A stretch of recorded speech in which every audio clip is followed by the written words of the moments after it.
Liga Vietnam resmi mengabarkan mereka akan menggunakan video asisten referee untuk membantu tugas wasit di musim 2023. Tentu, ini membuat Liga Indonesia semakin tertinggal. Apalagi Liga Singapura beberapa waktu yang lalu sudah menggunakan video asisten referee. VAR yang digunakan oleh Vietnam ini bukan VAR menetap, VAR mobile. Oke, plus Thailand mengabarkan juga sudah membuat sebuah kantor pusat video asisten referee. Itu termasuk VAR sentralisasi, VAR headquarter. Jadi kontrol roomnya di salah satu gedung di stadion, nanti diletakkan beberapa kamera plus alat-alat pendukungnya. Enggak lagi sebesar ataupun seperti biasa kita menonton pertandingan Liga Inggris, Liga Spanyol ataupun Piala Dunia yang ada ruangan khusus. Jadi ini dimonitor di satu gedung yang sudah disiapkan oleh Federasi Sepak Bola Thailand. Ini salah satu upaya untuk menekan juga biaya operasional penggunaan video asisten referee. Langkah cerdik dari Federasi Thailand. Oke, itu akan kita bahas juga. Kita bahas dulu Vietnam. Vietnam sudah tersebar luas di media Asia Tenggara mengumumkan mereka memiliki 4 VAR mobile. 2 milik mereka, 2 lagi bantuan dari FIFA. Satu VAR mobile ini harganya lebih kurang 7 miliar. Nah, kalau kita lihat value liga kita, Liga Indonesia, aku dapat kabar langsung A1 dari Direktur Utama PT Liga Indonesia baru di tahun 2022 sempat aku diskusi, menyentuh angka 400 miliar, hampir 400 miliar. 400 miliar itu tentunya dibagi-bagi untuk subsidi kepada klub, operasional menjalankan liga, dan seterusnya. Nah, kalau kita bicara untuk diadakan VAR di setiap klub yang ada di Liga Indonesia, jika menggunakan uang dari PT LIB yang hanya menyentuh 400 miliar, perlu pertimbangan lebih cermat. Karena yang harusnya biaya tersebut bisa digunakan untuk menjalankan liga ataupun menjalankan proyek-proyek tertentu dari operator Liga Indonesia kita, akhirnya ditekankan untuk pembelian VAR, maka akan ada konsekuensi yang akan terjadi. Oleh karena itu sering kan kita lihat ketika Pak Erick Thohir selaku Ketua Umum PSSI di sesi preskon butuh bantuan dari Menpora penyediaan VAR ataupun Menteri PUPR, karena ini nggak murah. Kalau kita kalkulasi teman-teman, di 18 stadion kita misal menggunakan VAR mobile butuh biaya 127 miliar. Itu nggak sedikit. VAR dari Liga Vietnam ini pun mereka katakan tidak akan menggunakan semua pertandingan, hanya beberapa. Nah, ini ada salah satu situasi yang menarik. Ini kan mereka menggunakan VAR mobile. Otomatis dari satu pertandingan ke pertandingan lain, VAR-nya itu akan bergerak. Nah, dulu di Pulau Sumatera, teman-teman, ada mobil produksi siaran sepak bola Indonesia. Dia bergerak dari kota Medan ke kota Palembang. Tahu apa yang terjadi? Nggak sampai tepat waktu.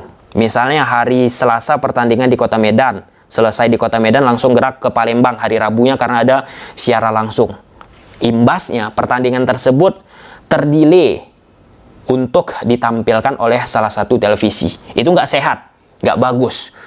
Yang ingin aku sampaikan, kita memiliki masalah dari sisi jarak.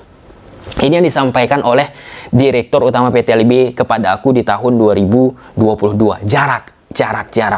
Pun kalau misalnya kita menggunakan VAR mobile, nggak bisa akhirnya di semua pertandingan untuk digunakan. Nah, ini mungkin ada nanti pada akhirnya dalam tanda petik ya, kecemburuan tim-tim tertentu. Kenapa tim tersebut dia terus-terusan menggunakan VAR, kenapa tim kami tidak menggunakan VAR. Nah, ini disampaikan memang perlu diskusi lebih lanjut, lebih dalam untuk memahami hal tersebut. Tapi kalau kita mau bicara satu stadion aja mungkin bisa sih sebetulnya.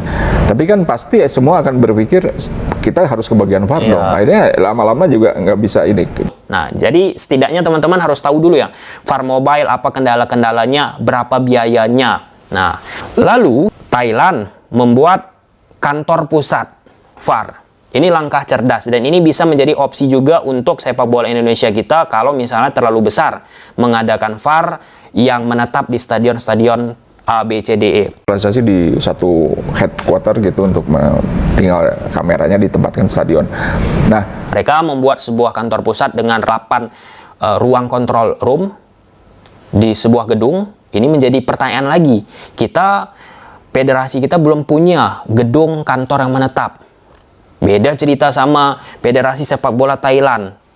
Nah, ini kan debatable lagi kan, perdebatan lagi muncul. Pada akhirnya ya udahlah, buat aja dulu kantor PSSI, belakangan aja VAR. Nah, stigmatisasi seperti itu kan pasti muncul untuk membuat VAR headquarter, kantor pusat. Tapi kalau misalnya kita pilih VAR yang menetap di stadion atau VAR headquarter di situasi sepak bola kita ataupun klub-klub Liga Indonesia rata-rata belum memiliki ya stadion sendiri, maka opsi yang terbaik VAR headquarter di satu gedung. Kemudian di beberapa stadion tinggal meletakkan alat-alat seperti kamera dan tambahan operasional untuk mengaktifkan ataupun menghidupkan kamera tersebut. Nah, di sisi lain kita pun harus paham bahwa yang terpenting dari segala itu sumber daya manusianya. Vietnam sebelum menggunakan video assistant referee, mereka latih wasitnya dengan benar-benar paham law of the game.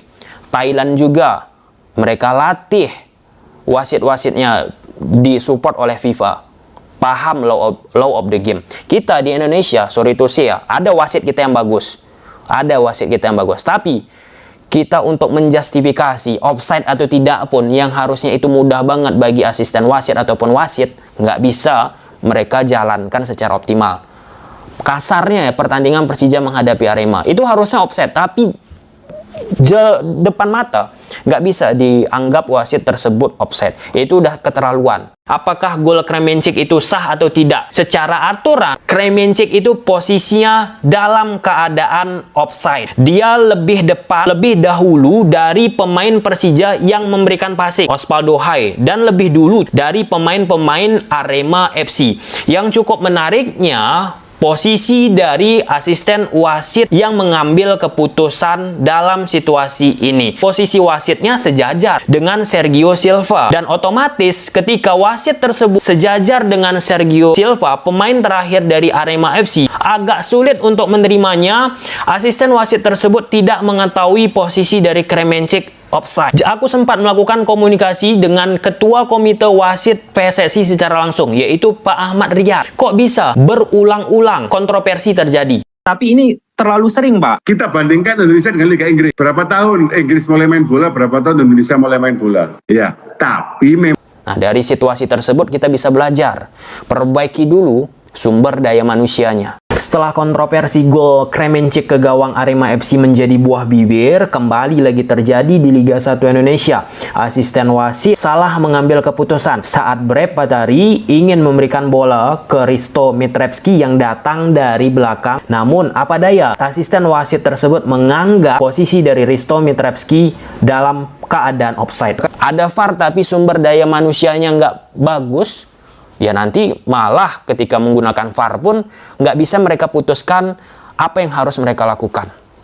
Tentang law of the game ini, tentang unnatural, natural, handball bagaimana, nah itu menjadi hal yang perlu ya teman-teman untuk kita perhatikan, bukan hanya sekedar menggunakan video assistant referee, gengsi, sudah tertinggal, dan seterusnya. Namun untuk sekarang memang ya VAR banyak diminta oleh pecinta sepak bola Indonesia kita di saat Liga Indonesia kita banyak setiap pekan menghasilkan dan menghadirkan kontroversi-kontroversi yang diperdebatkan. Bahkan banyaknya kontroversi di Liga Indonesia berimbas juga ke aku di Instagram @tommy_sedeski ataupun di Twitter aku, teman-teman mendm, Bang, bahas tentang kontroversi ini, bahas kontroversi B, C, D, E. Itu kan harusnya peran dari PSSI ataupun PT Liga untuk bisa memberikan edukasi setidaknya kepada pecinta sepak bola kita. Tapi karena pecinta sepak bola kita sulit mendapatkan informasi itu, akhirnya mereka pun mencoba mendapatkan informasi dari aku,